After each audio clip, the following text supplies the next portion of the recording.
I would now like to introduce Juan Fernandez, President of the New Mexico Credit Union Association and an old friend of UNFCU. Juan represents more than 100 credit unions across the state.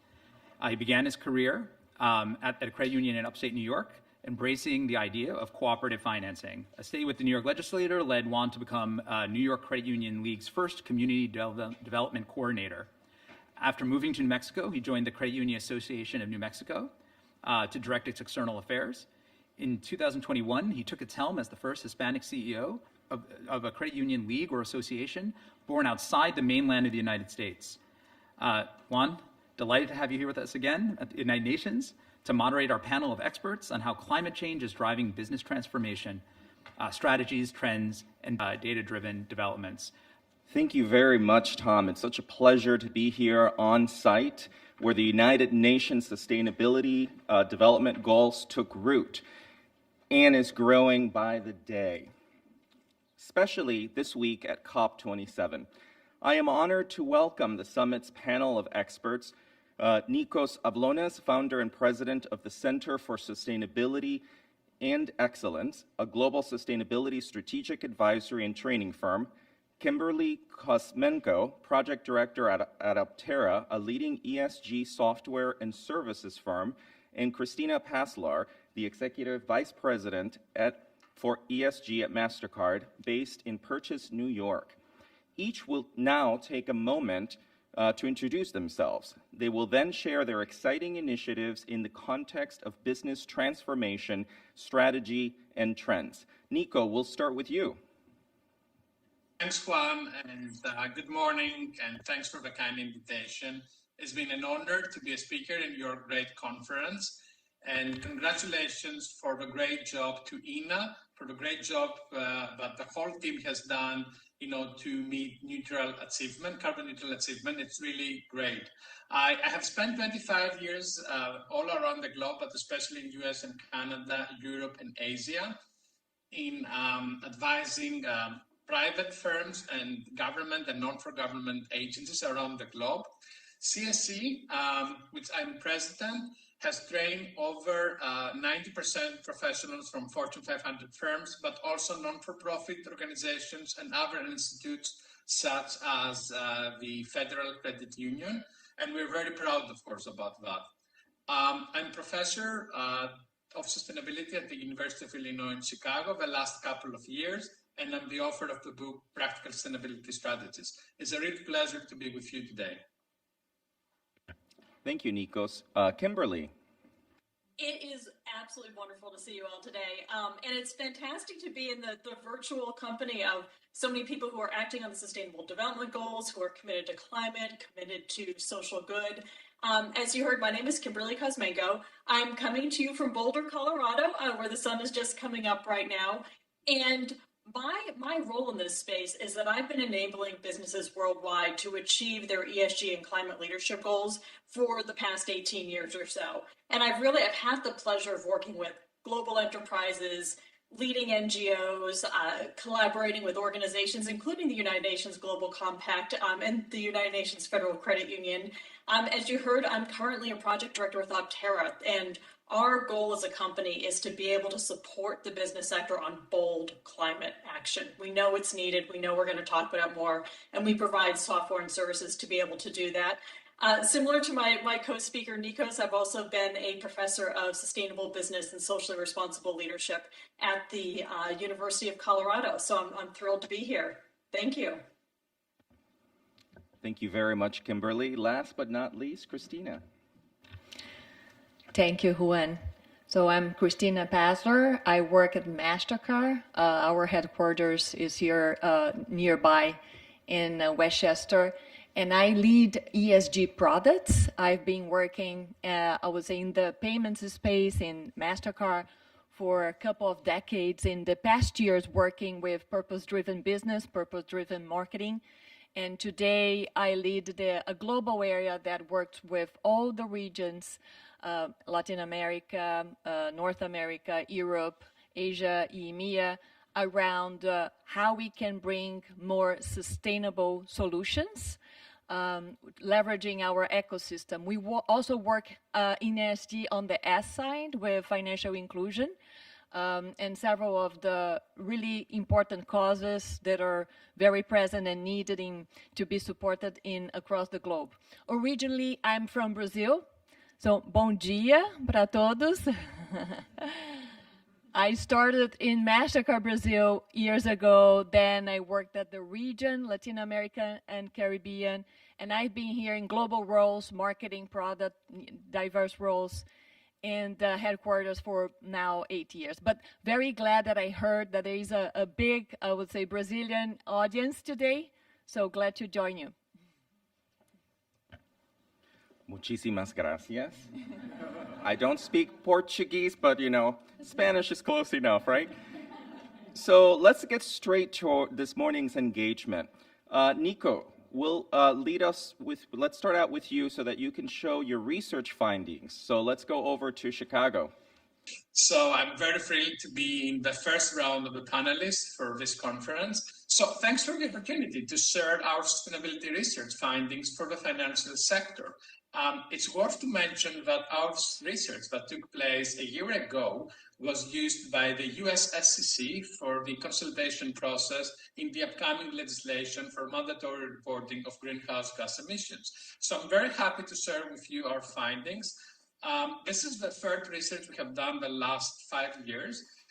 And what we have seen, if we move on to the next slide, please, is one of the challenges we have seen in the non-for-profit sector is that how to use the appropriate environmental, social, and governance criteria in order to create advanced sustainability strategies. This is one of the big challenges in this sector, among many others. And if we move on to the next slide, you're going to see that what we did is that we identified 160 organizations that were highly profitable and have achieved high ESG ratings from 16 sectors, including financial sector. And what we wanted to find out was common success practices.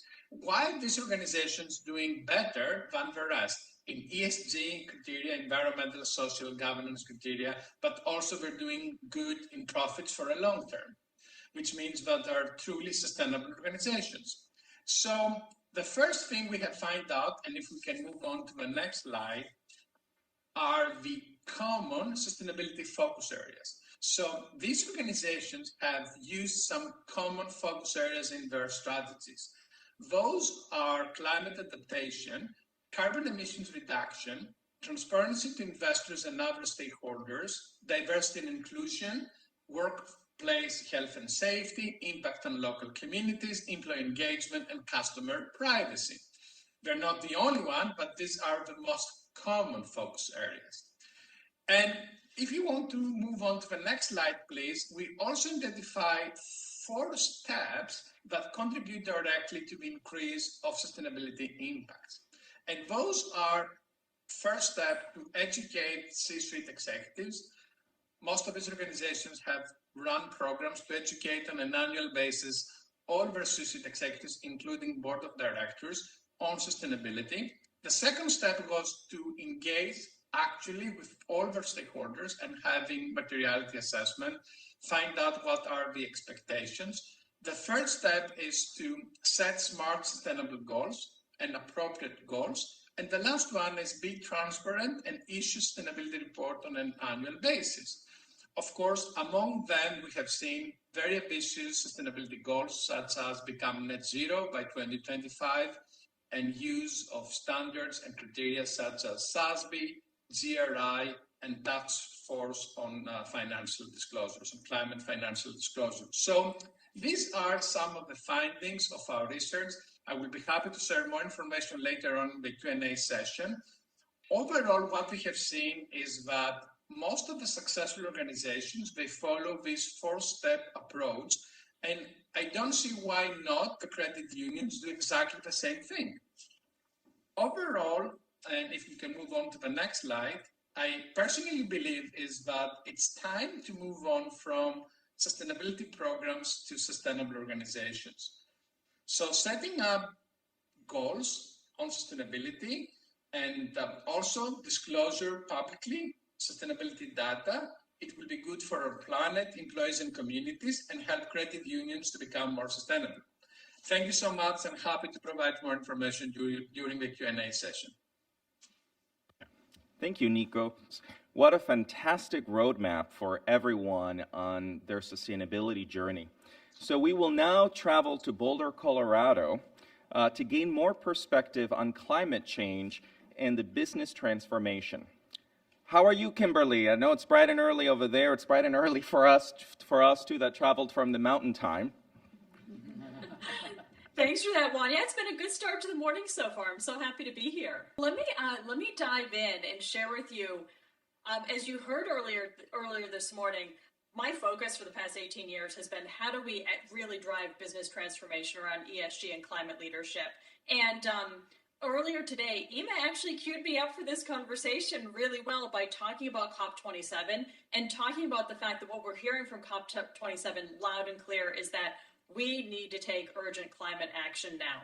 And we need to move well beyond taking incremental steps within our operations to fundamentally looking within the business on how are we impacting climate and how are we going to address that. So the big thing that I'm seeing, having worked with dozens of companies around the world, is that science-based targets and driving towards the science of climate change to be able to take action with our organizations is really underpinning the push towards ESG right now. And I'm curious for folks who I can see a hand for, raise your hand if you're familiar with science-based targets. I know some folks are in the room live right now. I'm seeing a few. So let me talk a little bit about what science-based targets for climate change action are.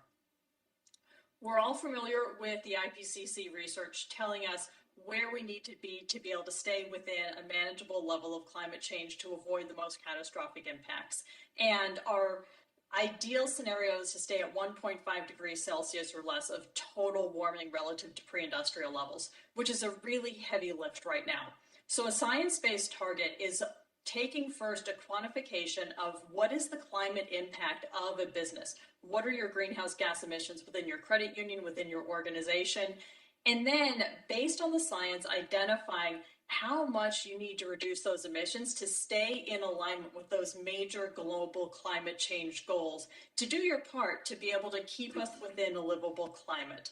So really, like as a consultant, what I'm seeing is more and more uptake on this idea of having companies take a scientific approach to their climate programs, both for the environmental benefits and to be able to build business resilience. Because we're seeing that within my client community, a lot of businesses are identifying that not only is climate something that they're ethically concerned about, it's also impacting their ability to be able to do business and for their community's ability to thrive. For example, interruptions to supply chain that we've been seeing over the past couple of years, health concerns, broader health impacts.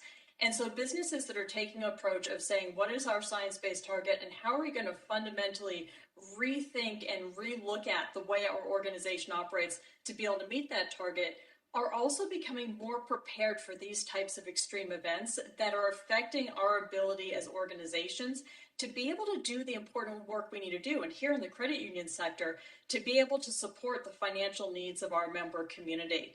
So I'd love to share more with that, but I also want to make sure I leave plenty of time for my other co-panelists to be able to discuss. Thank you.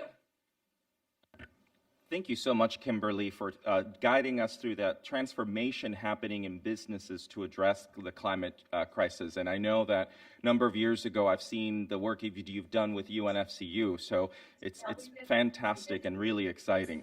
It's really clear that businesses are raising the bar on accountability and addressing the climate impact of their financial decisions. Now we will hear from Chris. Thank you, Juan. So working in MasterCard, we work actually with a very large community, right? It's a global community. We are working with, I would say, 20,000 financial institutions at the, in the globe that issue our cards, right? We are in the technology business in the finance industry. We work with 90 million merchants, right, globally. And we have around 3 billion cards.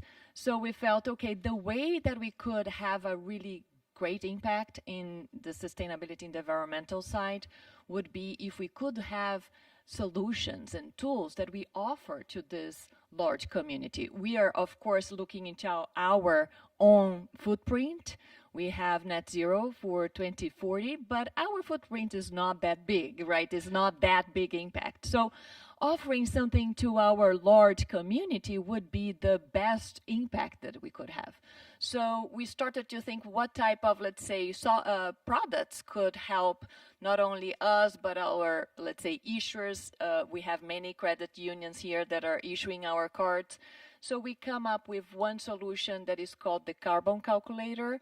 And that is something that we felt, okay, we have so many consumers that nowadays are willing to see how, brands and companies are also concerned about the environment.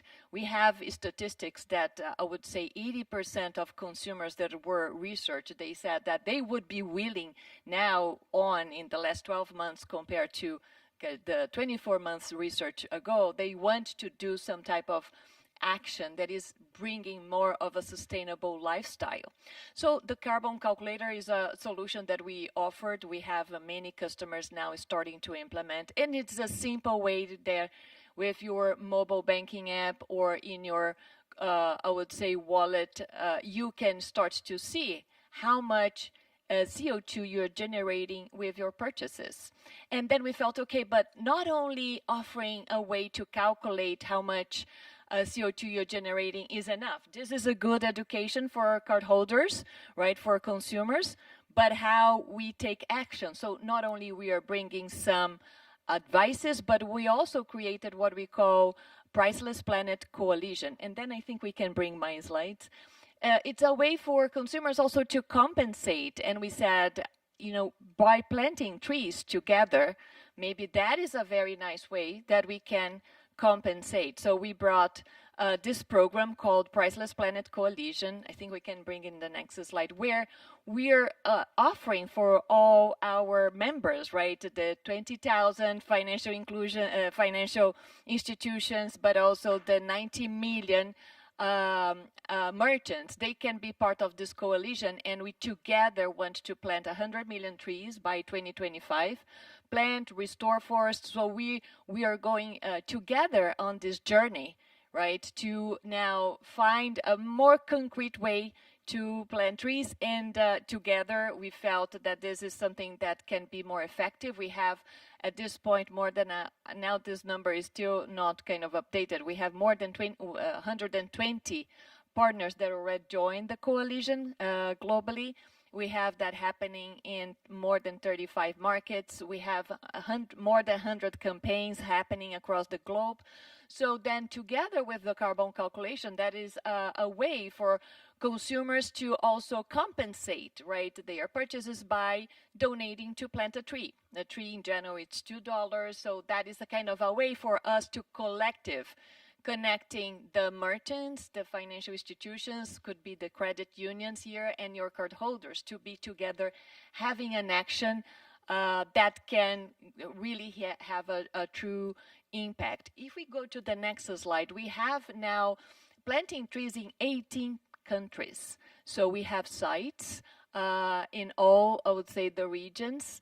We have also in Brazil, one in Abrolhos actually, and those sites, they not only are focusing on the environmental and the CO2 requesting, but also and affect really directly the climate change, but that we are also looking into KPIs or indexes on the social side and also the biodiversity side. So our projects are together with Conservation International and the World Resources Institute, WRI. So those were the two selected to help us with the scientific rigor, right, to be able to have those 18 sites across the globe where we are bringing the local communities together with us to, in a sustainable way, restore, plant trees, right, bringing back also the diversity.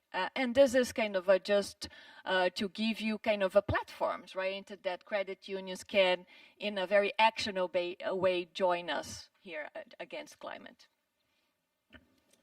Thank you so much, Christina. These were really wonderful insights on data, business resiliency, and leadership on the transition that we must partake in, particularly for financial institutions and credit unions. Now we're going to move on to a quick round of Q&A. So Nikos, I'll start with you. What are the most important success factor on sustainability or maximizing impacts from your research and findings? Yes, that's a great question. Juan, thanks for asking that. What we have seen is that the most important characteristic is true committed leadership. So the organizations that their leaders are truly committed to sustainability, they achieve much better results than anybody else.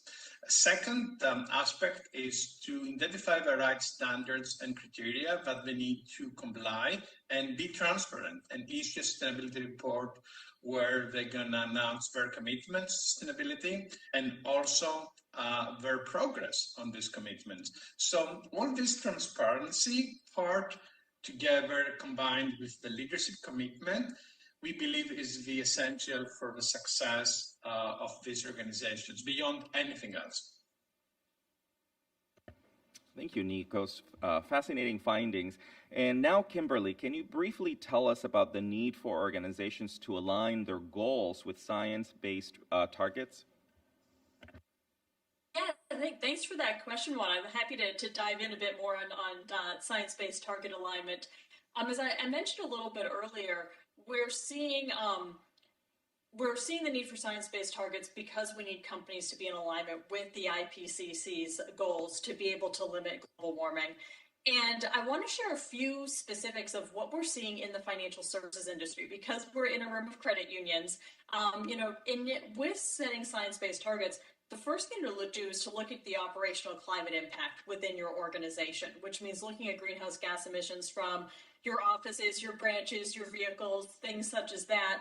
But then another really important thing that's coming up in the area of science-based targets for financial institutions is looking at those emissions from your business activities. And so for financial institutions, that's what we call our Scope 3 emissions, which includes business activities such as investments from the organization. And when you think about a credit union, a mid-sized credit union might have annual operating revenue of $50 million, $100 million, $200 million, $300 million a year, depending on the size of the credit union.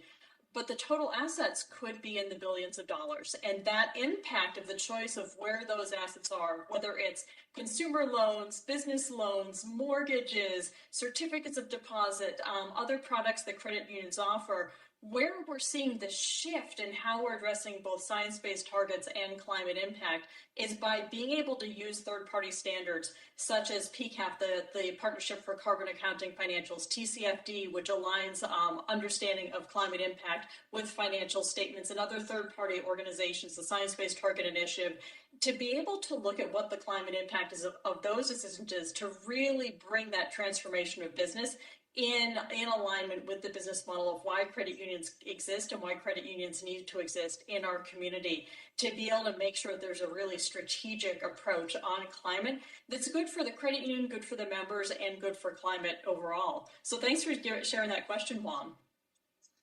Juan, if I may add something here, and to Kimberly, this is absolutely right. 80% of the most successful organizations, it was part of our research, have been committed to become net zero using the Science-Based Targets Initiative. So it's truly important and part of a success story. Thank you, Kimberly and Nikos. Chris, what top trend are you watching in the payment space as a result of climate change? So look, we've been seeing that for the finance industry, for the payments space, it's not kind of so easy to find what is our right to play. For example, at MasterCard, we've been doing ESG with the S side for a longer time. We started with financial inclusion more than a decade ago. And with financial inclusion, which is so core to our business, we have a goal of achieving 1 billion people in the digital economy by 2025. We are tracking very well to achieve that goal. And then what we see in terms of trend in ESG is bringing closer the E and the S. because we have been working so much, I would say, as a finance industry in the technologies, in the payments space, to digitize the payments, right, to bring people to the digital economy. And now the question is how we can leverage from that learning and bring also impact in climate change with the E.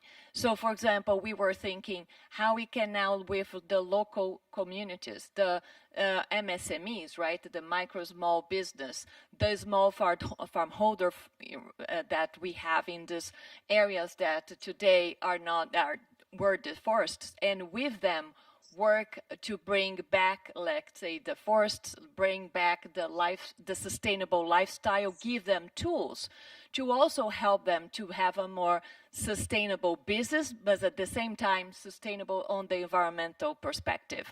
So that has been kind of a lot of the change that, and I would say the trends that we see in the payments industry by bringing together the learnings that we have on financial inclusion together with the E. One example that I can give you is when one of the sites that we have here around reforesting is with smallholder farmers, helping them to bring back the forest in conjunction with sustainable agriculture, at the same time bringing some extra income because they could also elevate their forest to carbon credits and then receive kind of the income from the carbon credits. So that is bringing back, and of course digitizing and helping them with the digital payments, helping them to sell their produce, to be more efficient in how they manage their funds and their money. So that is one of the examples that I would bring to have the intersection of the E and the S, which is very much a trend that we've been seeing. Thank you, Chris. Nikos, is sustainability reporting and UN SDGs key drivers of sustainable performance for the financial sector? Yes, but I would say transparency is the key, the most important element here. So it's not the reporting itself, but it's the transparency that the reporting creates. So the reporting creates for the first time big transparency for non-financial data, which, as we know, represents the 80% of the value of the business today, the intangible assets, as we call them. So showing and demonstrating publicly, you know, how well you're doing in all this data, which is related to sustainability, and of course includes UN Sustainable Development Goals. It's a huge commitment, and it's a huge commitment to show progress on an annual basis. And this is one of the key drivers we have seen in the last couple of years for financial organizations and financial sector that drives them to do more and more and drives improvement overall. Thank you, Nikos. And Kimberly, you get the last question of this morning. We are hearing a lot more about investments and the demand for decarbonization of corporate investment portfolios. Can you speak to what you are seeing from your clients? Yeah, thanks for that question, Juan. I'm really happy to go into that a bit more.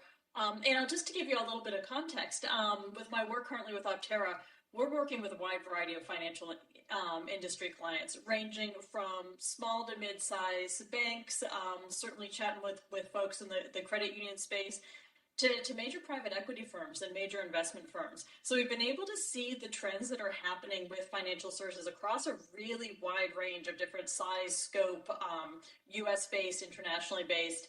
And across all of that, I'm really glad, Juan, that you asked about decarbonization. We're seeing more and more that these both financial institutions and investment institutions that we're working with are doing two things. One, I started to talk about a little bit earlier, which is to be able to quantify the climate impact from their investment decisions across their portfolio. And I mentioned some of the third-party standards that go with that. And then the other thing that I'm seeing really coming into place with our clients is then putting in policies and putting in goals and putting in strategies to be able to look at how they can shift those investments towards more of the green economy. So, for example, we're seeing shifts into renewables. We're seeing shifts into more equitable investments. We're seeing shifts into policies that move from fossil fuels to other types of investment portfolios. And what that looks like to the organization is really particular and specific to the individual financial institution, their mission, their values, their needs, where they are within the business community. But we're seeing the use of this sort of GHG and climate accounting procedures being able to help to drive the business transformation of identifying where are opportunities for change, and then how can we select what are these new opportunities for investments and products that we're able to offer that are going to serve our members, serve our community, be aligned with our business model, and really drive decarbonization at scale, which I think to me is one of the really exciting things about the financial services sector, is the opportunity to be able to do that and have the influence on what are those next level of technologies and economic opportunities that we really want to support across our communities, local and global. So thank you for that question. Thank you very much. And Christina, I'm going to give you the last word. Yeah, I would just say that environment impact is something that is quite, I would say, new compared to other challenges that we've been facing more on the humanitarian side in ESG. But I would say that that will take a lot of innovation, right, for us to be pioneering, and metrics and measuring and test and learn is also something that is very important that we do together, because of course we want to have the impact on the environmental side, but needs to be in a way that is also positive for the social economic side, and that is not really kind of just a clear formula 100% yet. So I would say that we need together to be having this step by step in things that we are doing that will impact, I would say, the environment, but at the same time bring a positive, I would say, equation for the economic and social side with all the local communities. Thank you. Well, this concludes our panel. Let's give these wonderful panelists a wonderful round of applause.